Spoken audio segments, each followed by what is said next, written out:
Tonight, education expansion. A local two-year college is now offering a new degree to students. Plus, State of the Union. As President Trump prepares to address the nation, we're talking to local lawmakers about what they hope to hear from the commander-in-chief. But first, caucus chaos. Iowa's first in the nation presidential caucus saw major technical issues leading to a huge delay in results. We'll take you live to Iowa with the latest. From CBS3 Duluth, this is the CBS3 News at 6.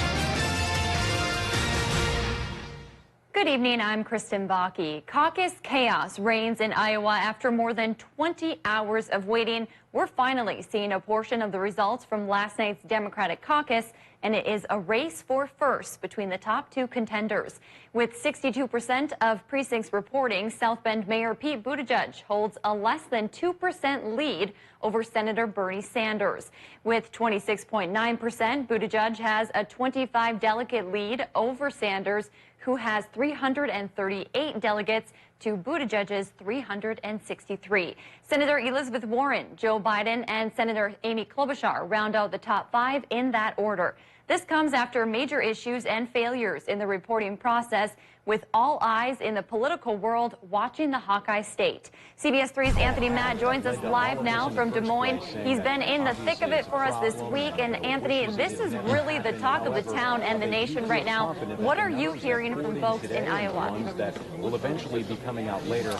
Yeah, Kristen, it absolutely is. You're absolutely right. As we sat here Monday night, and Monday slowly turned into Tuesday with all eyes in the political world watching with bated breath. No results came in. Those results we were expecting to be able to deliver during our 10 o'clock newscast last night. Ultimately, it was nearly 24 hours before we saw any results come in, and we're still only seeing 62% of precincts reporting. Now, the state's Democratic Party has blamed it on inconsistencies in reporting as well as some technical issues. They've insisted all along there is no hacking or intrusion of any type. What could be contributing to the chaos is a new system that was rolled out that changed how results are tabulated. Additionally, there was a new app that was launched for caucus chairs. It appears that app was a catastrophic failure, and there was major coding issues within the app software that made reporting the results a nightmare. The backup phone system also failed. Results from the nearly 1,700 precincts have been had to be manually tabulated, verifying with pictures of the paper trail that Democratic leaders here in Iowa say still exists. The quote unmitigated disaster, as President Trump has called it, has brought the conversation back up about the entire caucusing process and whether or not it's still relevant, or should Iowa and other states have a caucus switch to a primary ballot type system. Here's what voters in Iowa had to say about the situation. It's really unfortunate. Iowa's always been known for being on this. That's why we are first in the nation status all the time, is because of our efficiency. And it's pretty bad that we are not this prepared. And I think this is a definite stain on our state and could very easily stop us from being first later. I don't think that's going to happen. Unfortunately, they had software that had a glitch, and they did not test it out throughout the state, and that was an unfortunate thing. But I think Iowa will always probably be the mainstay.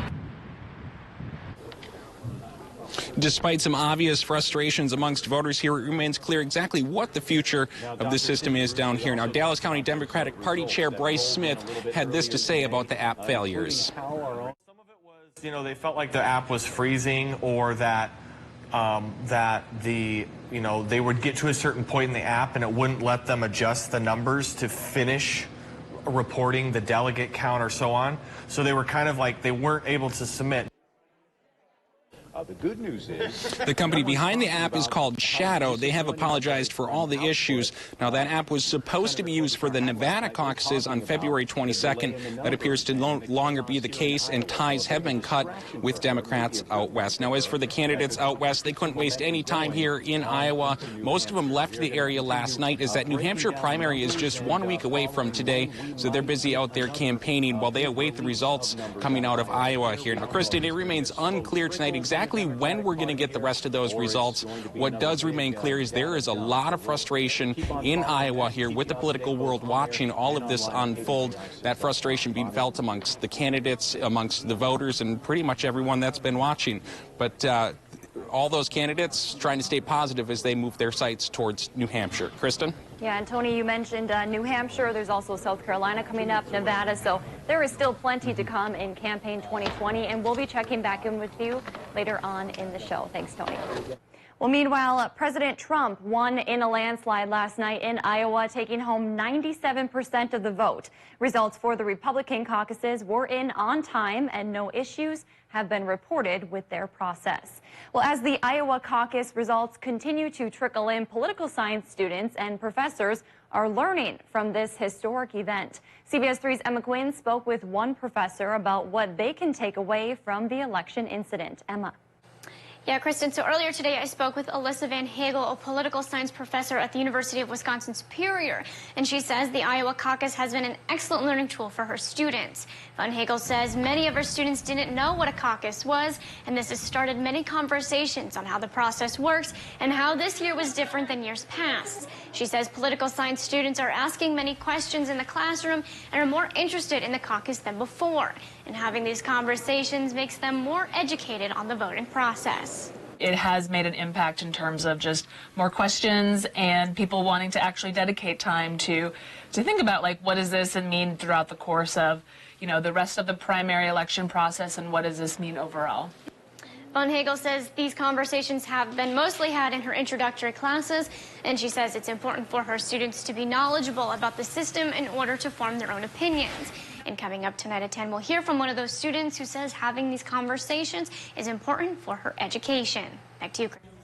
All right, thanks, Emma. And just a reminder, Minnesota will hold a presidential primary this year instead of a caucus. Legislation passed back in 2016 that changed the state's nomination process. Minnesota voters head to the polls on March 3rd, and Wisconsin is on April 7th. Let's check in with Dave for a quick look at the weather. Boy, that blue sky and sunshine sure looked nice outside today, but it was a little chilly. Indeed, but still the brighter spirits led one to think it was perfectly fine out there. And I think it was. We're used to cooler temperatures. We are. And we get another night and day of them thanks to the Arctic high pressure system that's parked right over our region. There will be an end in sight, of course, to this sunshine and cooler condition business because there's a small trough of lower pressure out to the west that may be with us by Thursday night. But from now until then, it looks like more of the same, which this time around means tomorrow, the day planner says out the door in the morning, partly cloudy sky, temperature around 0. Lunchtime, 14 above, partly cloudy. And coming back home tomorrow afternoon, early evening, partly cloudy still, high temp topping out at 22. How much snow will we get from that Thursday, Friday business? Well, I'll let you know coming up in a few more minutes. Thanks, Dave. President Trump will deliver his third State of the Union address tonight in Washington, D.C. The president is expected to focus heavily on economic policy during his address, but Minnesota lawmakers hope they'll hear about other issues as well. CBS 3's John Cardinelli spoke to local lawmakers on both sides of the aisle ahead of the speech. Kristen, I spoke on the phone with Senator Tina Smith and Congressman Pete Stauber. Both are bringing guests from the Northland. Smith's guest is Duluth Mayor Emily Larson. Stauber's is a local construction worker. Both lawmakers say they hope Trump discusses different issues tonight. Smith, a Democrat, said she chose Larson as her guest because she admires Larson's leadership and ability to be a problem solver. Larson says she's excited to be in Washington and hopes that Trump mentions talks about a couple key issues to Duluth, housing and infrastructure. Senator Smith, meanwhile, would like to hear Trump discuss the rising cost of prescription drugs. I hope that the president will lay out some sort of a plan for what we can do to lower prescription drug costs. And I hope that we hear something about insulin. You know, there are amazing advocates in Duluth and northern Minnesota who have been advocating for people who are living with diabetes who literally need insulin like they need the oxygen that they breathe to stay alive. And I've got a bipartisan bill that would support people getting emergency supplies of insulin. I would love to hear the president talk about that. Meanwhile, Congressman Pete Stauber, a Republican, says he believes the president will discuss the economy along with other issues such as affordable medicine. Stauber would also like to see President Trump touch on mining. That he supports mining in Minnesota. He supports copper nickel mining. I hope he talks about in conjunction with the mining, but the pipeline. We have a replacement pipeline. I hope that he talks about the importance of highlighting the urge to need the urge to replace that. Stauber's guest tonight is Mihaela Houle. Houle is a member of the Fond du Lac Band and construction worker who says she is eager to start work on Enbridge's proposed plan to replace its Line 3 pipeline. The State of the Union address begins at 8 tonight. You can catch it right here on CBS 3 Duluth. We'll bring you a recap coming up at 10, along with more reaction from our local lawmakers. A traditional two-year college has made a big change, hoping to attract more students to Duluth. A new partnership made official today will allow Lake Superior College to offer bachelor's degrees for the first time. That agreement with Southwest Minnesota State University begins this fall. Once a student has earned a two-year degree from LSC, they will be granted admission to one of several SMSU programs. Those include community psychology and health promotion, agriculture solutions, and marketing. Those classes will be available either on LSC's campus or online. We're always serving the students in our backyards, but we're also seeing more and more our students coming up from the Twin Cities and beyond that want to be here in Duluth, want to be in the Twin Forts because it's a great place to live and because there's great jobs and great career opportunities. So we're seeing this increase in a lot of these enrollment programs. So it makes sense to try to keep the students here as long as possible. This new agreement comes on the heels of a similar one LSC announced with Mankato State last year. That partnership allows students to become commercial pilots in 4 years or less. Still to come on Live Local CBS 3, an area nonprofit is asking Minnesota lawmakers for help with funding housing. We'll hear from them after the break. Today's high temp over the hill in Duluth, 14 degrees, 7 degrees cooler than normal, so we've turned around from the long warm spell. We'll talk about how long this cold snap will last coming up in a few more minutes. Down to top, the bargain shop. When you want new furniture with styles that are nice, and we've made very special buys that are always the right price. Now in all home furniture stores. Got a big stop at the bargain shop. Join us for Healthcare Career Night at Lake Superior College, Wednesday, February 12th from 4:30 to 7 p.m. Learn about the variety of healthcare programs at LSC, including medical lab technician, nursing, surgical technology, medical assisting, and more. RSVP today. Vaping has been declared a national epidemic among youth. 1 in 3 high schoolers vape in northeastern Minnesota. My child started having seizures from vaping. There's still so many unknown chemicals. One vape cartridge has as much nicotine as at least 2 packs of cigarettes. My child was hospitalized with severe lung injuries. They said it was no big deal. My child said it was no risk. That it was under control. That's what my child said. But what could I have said? Get the facts and talk to your child today. This Valentine's Day, Numi Jewelers is featuring 2 ways to a woman's heart. A real rose trimmed in pure 24-karat gold that lasts forever, and a pendant necklace for just $99. True love is guaranteed at Numi Jewelers. This winter, beat the cold with an Up North hat. Michigan-made, these warm hats are expertly stitched with soft fabric, perfect for protecting you from whatever Mother Nature throws your way. Visit our website today at upnorthhats.com. How do we stuff Reese's peanut butter, pretzels, caramel, peanuts, and chocolate into Reese's Take 5? Wait a minute. How do we do it? I'm tired of being left off company email. Can someone tell me how we do it? Not sorry. Reese's. I am the chief of police. Nothing is more important to me than the safety of the public. As your daughter, part of me wishes my life was as important as the 4 million people you keep safe. I wish I could have saved you and your father all that pain.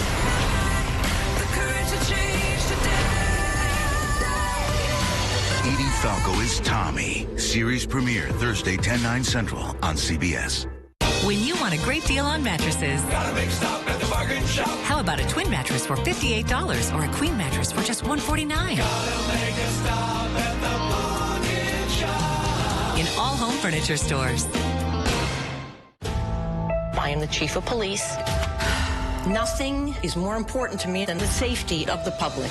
As your daughter, part of me wishes my life was as important as the 4 million people you keep safe. I wish I could have saved you and your father all that pain.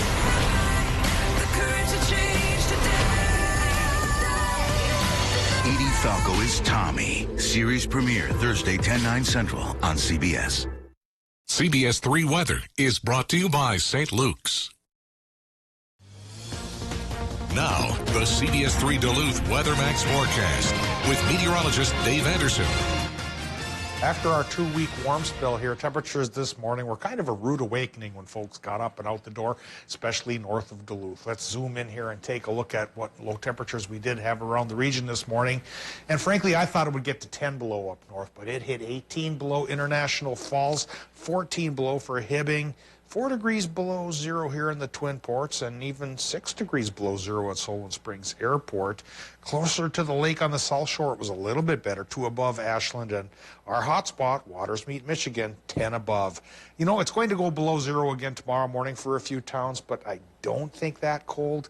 Maybe close to 10 below here. We'll show you the forecast in just a bit. But right now, of course, we take a look at the current conditions coming in from Duluth International Airport, where the sky is clear thanks to Arctic high pressure, and the temperature is only 7 above. The wind right now is westerly 7 miles per hour, relative humidity 67%, and air pressure indeed on the high side at 30.29. Because of the Arctic high, that's plopped down over the upper Midwest and put the kibosh on most of the clouds, at least through tomorrow. Current temperatures include 4 above International Falls, but only 1 towards Hibbing, Chisholm. We're looking at 12 Moose Lake, 9 Superior, 5 Silver Bay. Oh, the warm spot right now seems to be Hayward at 15, and towards the Upper Peninsula we have 7 above. Overnight low temps here tonight.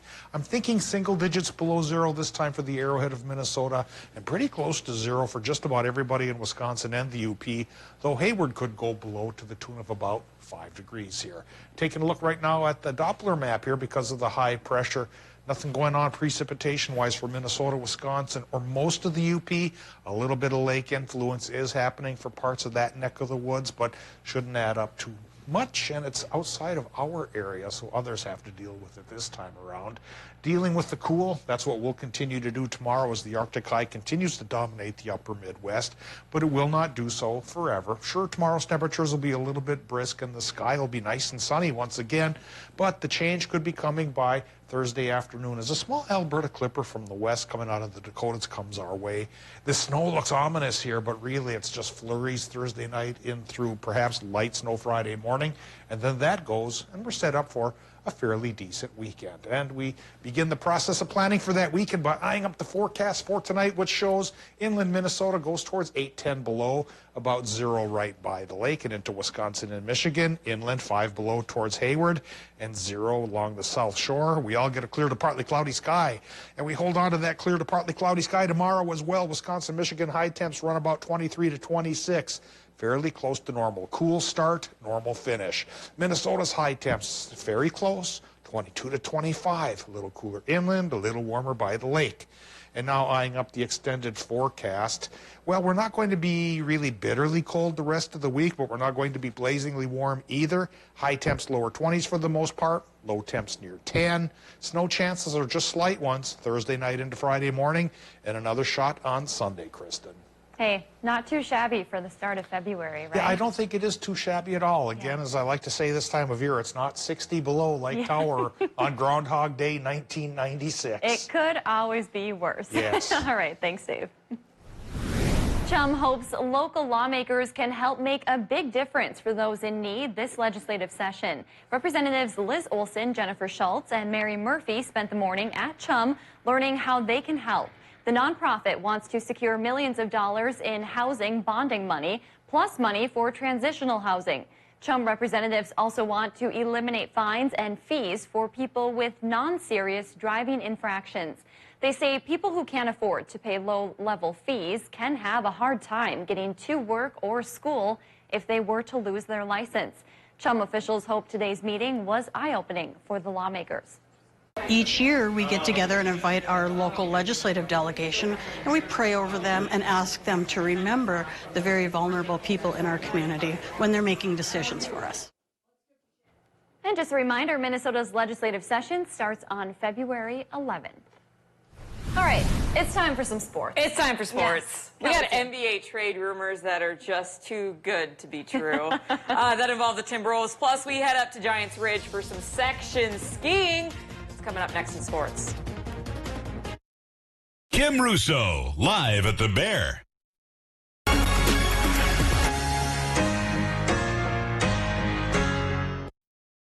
He's thinking recliner, you're thinking sofa. It's okay. Everyone wins at the President's Sale at Slumberland Furniture. And did you know you can get free shipping with no minimum? And most items can be in your home in a week.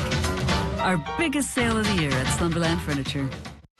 Being a disabled veteran and to have a tooth pain on top of severe PTSD will take you down in the dump. After several denials, when I went to Aspen Dental, they gave me a free exam, free x-rays. The doctor comes in and then he's like, you are in pain, so we're going to get you taken care of. I had no insurance. At Aspen Dental, we're all about yes. Like yes to flexible hours and payment options. Yes to 30% off dental services. And yes, we'll take care of you no matter what. Call 1-800-ASPEN-DENTAL today. I had varicose veins removed with Dr. Paul. The procedure was a lot faster than I thought it would be. No pain whatsoever. When I go to bed at night, my legs no longer hurt. Kelly Culver, a certified nurse practitioner, brings 6 years of experience and is taking appointments now. At Super One Foods, you'll find more than just low prices and better choices. You'll find friendly faces like ours, working hard to save you money. Super One has a tireless commitment to quality and freshness and a goal of delivering 5-star service to every customer to bring the absolute best value to your shopping experience. Check out these specials available at all Super One locations going on now. So stop into the Super One Foods right in your neighborhood. Super One Foods, serving you with low prices and better choices. That's the cool unifying thing of Stella Maris Academy now, is that we have these 3 campuses that are unique in their own respects, but we have this one community that has come together to say, we support Catholic education here in Duluth, and let's make this something to be really proud of. I am the chief of police. Nothing is more important to me than the safety of the public. As your daughter, part of me wishes my life was as important as the 4 million people you keep safe. I wish I could have saved you and your father all that pain.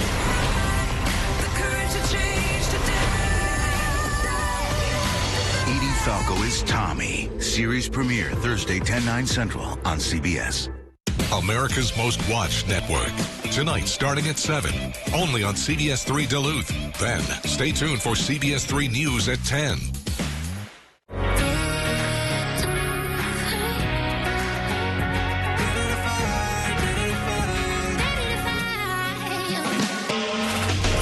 Find your favorite CW shows on the Duluth CW. Cable, satellite, over the air, and streaming on KDLH Duluth.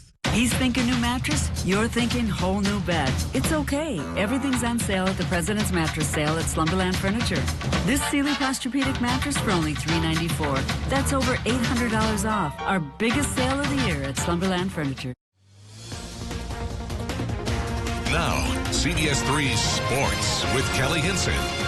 Today officially marks the beginning of high school playoff season. This morning, over 300 skiers gathered in Bowabic for the Section 7 championships at Giants Ridge. A sunny sky and cold temps, near perfect racing conditions. We'll start with the boys' races. Hermantown's Jack Barash, the Hawks' top-seeded skier, laid down an aggressive first run, recovering from a broken hand earlier in the season. He skied on a time of 39.72 seconds, putting him in 6th place. And just 0.02 of a second behind him on their opening run was Bren Ellison of Duluth East, who was all over the gates today.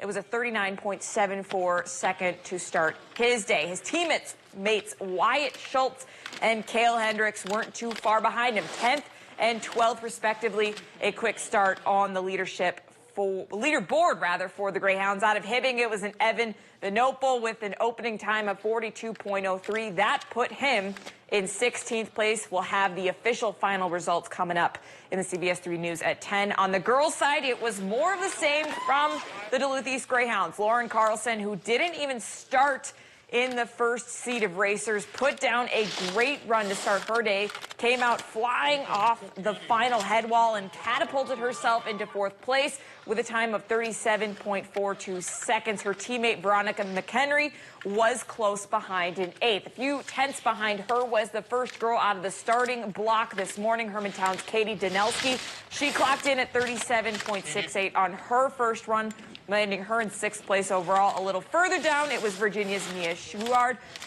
in 18th place after her first run. A strong finish for her, followed by Maddie Clauso of Hibbing in a tie for 27th place with a time of 40.17 seconds. We'll have, again, full results on our website coming tonight and in the CBS3 News at 10. Switching gears a bit. Welcome to the week of the NBA trade deadline, where Timberwolves fans feel a constant string of false hope, while Bucks fans sit back and think, we're good. In the latest tale of sources say, apparently the Timberwolves are pursuing D'Angelo Russell big time. According to ESPN's Adrian Wojnarowski, Minnesota is in the works of orchestrating a multi-team deal with Atlanta and Houston that would ultimately send Robert Covington to Houston.